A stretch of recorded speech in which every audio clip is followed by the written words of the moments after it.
Wow, what a stretchy slime! So soft and feels super nice too.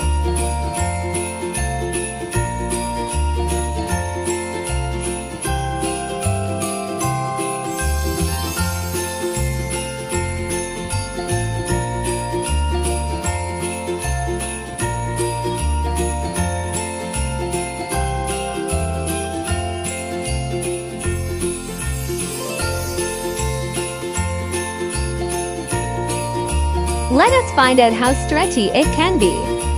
Very interesting. By just changing the amount of activator, we get super stretchy slime. Let us continue modifying our slime in the coming videos for the perfect slime. What do you think? Leave a comment and follow me.